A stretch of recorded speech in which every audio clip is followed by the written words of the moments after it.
मैं Deepshikha TGT maths PMC upgraded +2 high school आज के इस ऑनलाइन क्लासेस में आपका स्वागत करते हैं। मैं आज 2023 का मैट्रिक क्वेश्चंस को सॉल्व करने जा रही हूँ। ये टाइप 1 है, हमारा ये ऑब्जेक्टिव क्वेश्चंस का सॉल्विंग का सेशन है। चलिए हम बिना समय गवाए क्वेश्चन को सॉल्व करते हैं। क्वेश्चन नंबर 1 में कहा गया है 5005 का अभाज्य गुणनखंड है। तो अभाज्य गुणनखंड प्राप्त करने के लिए सबसे पहले दिए गए नंबर को हम अभाज्य संख्याओं द्वारा ही भाग लगाएंगे। सबसे पहले अभाज्य संख्या है 2। ये जो दिया गया संख्या है ये तो 2 से भाग जाएगा नहीं। उसके बाद 3 से भी भाग नहीं जाएगा, तो ये किससे भाग जाएगा? ये पूरी विभाज्य होगा 5 से, 1 0 0 1। उसके बाद ये विभाज्य होगा 7 से, 1 4 3। फिर 11 से 1 और 3। अब ये आगे ये विभाज्य नहीं होगा। उसके बाद हमारा जो दिया गया संख्या है 5005, इसका गुणनखंड क्या प्राप्त हुआ? 5 गुना 7 गुना 11 गुना 13। तो इसका सही विकल्प क्या है? 3। 5 गुना 7 गुना 11 गुना 13। अब हम अगले क्वेश्चन की ओर बढ़ते हैं। नेक्स्ट क्वेश्चन है, यदि विभाजन एल्गोरिथम a = bq + r में a बराबर 72, q बराबर 8 और r बराबर 0 है तो b का मान क्या होगा? तो हमारा ये है क्वेश्चन नंबर 2। क्वेश्चन नंबर 2 में ये दिया हुआ है a बराबर bq + r। a का वैल्यू दिया हुआ है 72 इक्वल टू b का वैल्यू फाइंड आउट ही करना है। q का वैल्यू दिया हुआ है 8 और r का वैल्यू है 0। इस तरह से हमें प्राप्त हो रहा है 72 इक्वल टू b इंटू 8। तो देन बाय क्रॉस डिवीजन ये 8 कहाँ चला जाएगा? 72 के नीचे। तो b का वैल्यू क्या मिलेगा? b equal to 72/8। कट करने के बाद मिलता है 9। तो b का वैल्यू हमें मिला 9। तो क्वेश्चन नंबर 2 का सही ऑप्शन है 3। आंसर होगा 9। अब हम नेक्स्ट क्वेश्चन की ओर जाते हैं। नेक्स्ट क्वेश्चन है 3√2 कैसी संख्या है? तो 3√2 कैसी संख्या है? √2 अपरिमेय संख्या है और 3 कैसी संख्या है? 3 परिमेय संख्या है। जब किसी अपरिमेय संख्या को किसी परिमेय संख्या के साथ जोड़ा जाए, गुना किया जाए, भाग लगाया जाए या इन्हें घटाया जाए तो प्राप्त संख्या भी क्या होता है? अपरिमेय होता है। यहाँ दिया हुआ संख्या है 3√2। देखिए यहाँ 3 है परिमेय और √2 क्या है? अपरिमेय। तो परिमेय गुना अपरिमेय, तो हमारा जो रिजल्टेंट नंबर होगा वो क्या होगा? अपरिमेय। तो 3√2 कैसी संख्या हो गई? अपरिमेय। अब नेक्स्ट क्वेश्चन की ओर हम बढ़ते हैं। नेक्स्ट क्वेश्चन है 35/50। 35/50 का दशमलव प्रसार कैसा है? इसमें ये हम लोग को पहचानना है कि इसका दशमलव प्रसार कैसा है। ये तो काफी एक ऐसी संख्या है जिसे हम इजिली डिवाइड करके लिख सकते हैं। 35 बाय ये है 50। चलिए ये तो कटेगा नहीं, पॉइंट लेंगे। पॉइंट लेने के बाद होगा 350 और इजिली हम देख लेंगे 7 टाइम्स में जा रहा है। तो दशमलव के बाद कितनी संख्या है? सिर्फ सिंगल 1 डिजिट और यहाँ पर कोई भी संख्या नहीं है। क्या है? दशमलव प्रसार। हमारी संख्याओं का प्रसार यहाँ पर 7 है, तो यहाँ दशमलव प्रसार कैसा है? ऑब्वियसली 7। तो यहाँ पर दशमलव प्रसार होगा 7 और सही ऑप्शन होगा 1।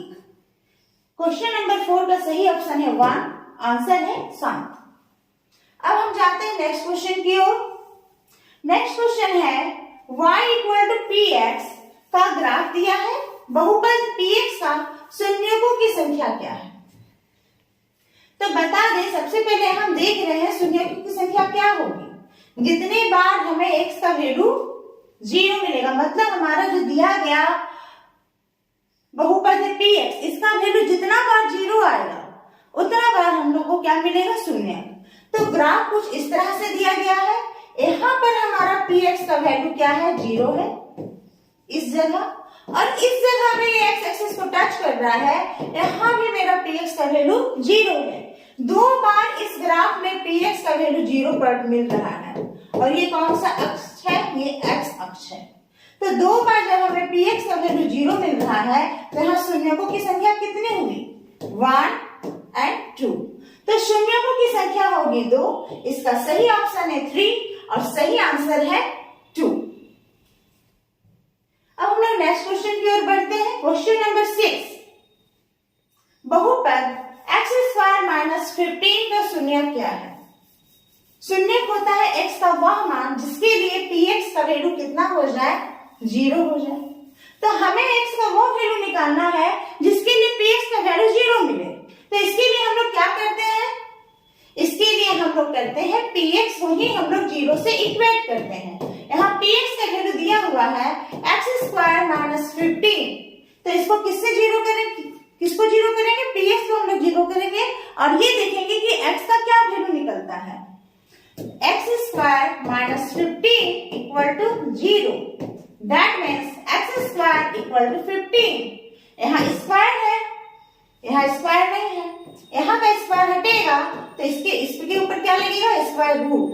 तो याद रहे जब भी हम स्क्वायर रूट लगाते हैं तो हमें दो वैल्यू मिलता है, एक प्लस में और दूसरा माइनस में। तो x का दो वैल्यू मिलेगा, x = +√15 और x = -√15। तो इसका सही ऑप्शन है 3 और सही आंसर है -√15 एंड +√15। अब हम लोग नेक्स्ट क्वेश्चन नंबर 7 की ओर मूव करते हैं। क्वेश्चन नंबर 7 है x² - 2x - 8 के शून्यक a और b है तो अल्फा प्लस बीटा का वैल्यू क्या होगा। क्वेश्चन नंबर 7 यहाँ दिया हुआ है x² - 2x - 8। इसे ये हमारा सबसे पहले हम इसको आइडेंटिफाई करेंगे द्विघात बहुपद के रूप में, क्योंकि यहाँ x का मैक्सिमम वैल्यू कितना है, 2 है। तो जब हम यहाँ द्विघात बहुपद के रूप में इसको हम देखेंगे तो इसका स्टैंडर्ड फॉर्म क्या होता है, α² plus beta x plus c। तो अगर इसका दो शून्यक है तो शून्यक क्या होगा, शून्यकों का योग होगा, शून्यकों का योग होगा a प्लस b बराबर -β/अल्फा।